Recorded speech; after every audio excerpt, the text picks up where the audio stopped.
पतंजलि आखिर कर क्या रहा है? क्या पतंजलि देश को धोखा दे रहा है?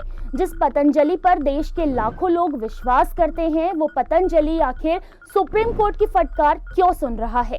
आखिर पतंजलि ने किन बातों को लेकर लोगों को ठगने का काम किया है, या यूं कहें तो अपने उत्पादों की पहुंच बनाने के लिए भ्रामक विज्ञापन छापे, झूठे वादे किए, जिसके बाद अब उसे सुप्रीम कोर्ट की डांट खानी पड़ रही है।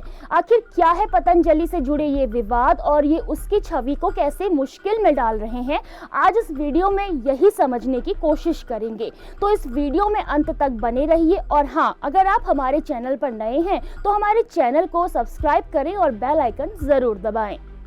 दरअसल बाबा रामदेव की संस्था पतंजलि इन दिनों फिर एक बार चर्चाओं में है। पतंजलि पर अपनी कुछ दवाओं को लेकर भ्रामक जानकारी देने का आरोप लगा है। हालांकि बात सिर्फ इतनी भर नहीं है। वीडियो में आपको आगे बताएंगे कि आखिर इसमें सुप्रीम कोर्ट इतना नाराज क्यों है। सबसे पहले आपको याद दिलाते हैं कोविड के दौरान आई पतंजलि की कोरोनिल दवा के बारे में। बाबा रामदेव ने एक प्रेस कॉन्फ्रेंस कर ये दावा किया था कि पतंजलि के जरिए बनाई गई कोरोनिल दवा कोविड का इलाज कर देगी। 69% रोगी उसमें रिकवर हो गए, अर्थात पॉजिटिव से नेगेटिव हो गए। यह इतिहास की बहुत बड़ी घटना है। बाबा रामदेव ने इस प्रेस कॉन्फ्रेंस के दौरान ही एलोपैथिक चिकित्सा प्रणाली पर कई अपमानजनक टिप्पणियां भी की थी, जिसके बाद इंडियन मेडिकल एसोसिएशन यानी आईएमए ने साल 2022 में बाबा रामदेव की कंपनी पतंजलि को लेकर याचिका दायर की और याचिका में आईएमए ने पतंजलि पर कोविड वैक्सीन के बारे में अफवाहें फैलाने और वैक्सीन को लेकर झिझक पैदा करने, दूसरी लहर के दौरान ऑक्सीजन सिलेंडर ढूंढ रहे नागरिकों का मजाक उड़ाने का आरोप लगाया। इसी के साथ आईएमए ने तर्क दिया कि जब प्रत्येक वाणिज्यिक इकाई को अपने उत्पादों को बढ़ावा देने का अधिकार है, तो पतंजलि क्यों एलोपैथी जैसी आधुनिक चिकित्सा प्रणालियों पर झूठे दावे कर रही है।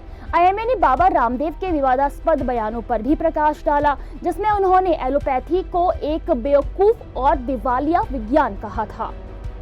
आईएमए ने अपनी याचिका में ये भी आरोप लगाए कि पतंजलि और रामदेव ने मॉडर्न मेडिसिन प्रैक्टिसेज के खिलाफ कैंपेन चलाया हुआ है, जिसके बाद 21 नवंबर 2023 को सुप्रीम कोर्ट में न्यायमूर्ति अमानुल्लाह ने सुनवाई के दौरान कहा, पतंजलि को ऐसे सभी झूठे और भ्रामक विज्ञापनों को तुरंत बंद करना होगा।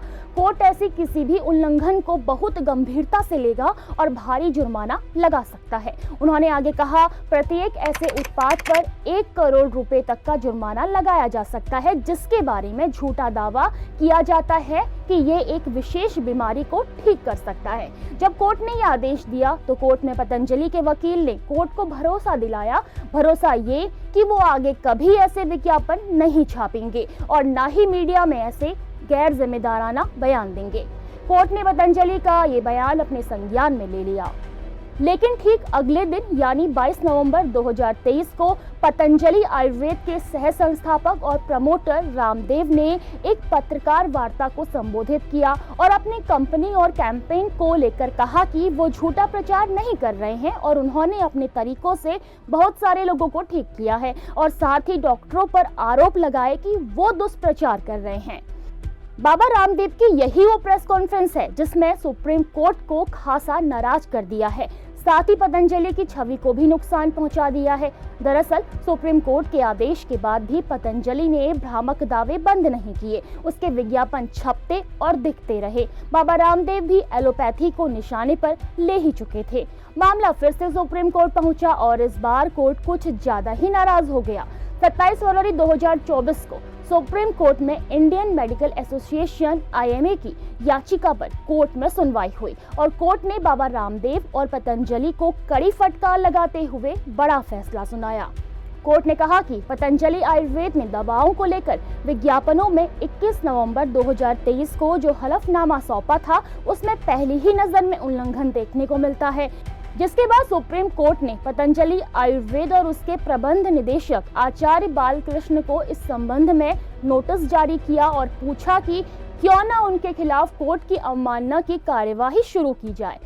कोर्ट ने इतना भरी नहीं किया, बल्कि पतंजलि की ओर से हृदय रोग और अस्थमा जैसी बीमारियों को ठीक करने का दावा करने वाले उत्पादों के विज्ञापन पर भी रोक लगा दी।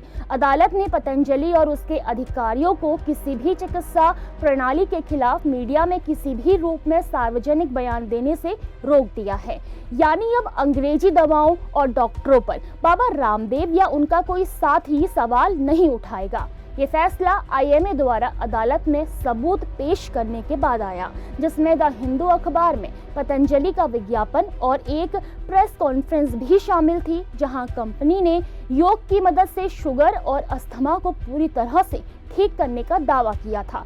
अदालत ने पतंजलि को पिछले अदालत के आदेश का उल्लंघन करते हुए पाया, जिसने पतंजलि को भ्रामक विज्ञापन जारी करने और भ्रामक दावे करने से रोक दिया था। लेकिन सुप्रीम कोर्ट की इस डांट फटकार के लपेटे में अब केंद्र सरकार भी आ गई है। दरअसल सुप्रीम कोर्ट ने आईएमए वर्सेस पतंजलि आयुर्वेदा के मामले पर सुनवाई करते हुए केंद्र सरकार को भी घेरा और कहा कि पूरे देश को धोखा दिया जा रहा है और सरकार आंख बंद किए बैठी है। सुप्रीम कोर्ट ने केंद्र सरकार को ऐसे मामलों पर एक्शन लेने के लिए कहा है। आपकी इस पूरे मामले को लेकर क्या राय है, हमें कमेंट बॉक्स में जरूर बताइए। नमस्कार।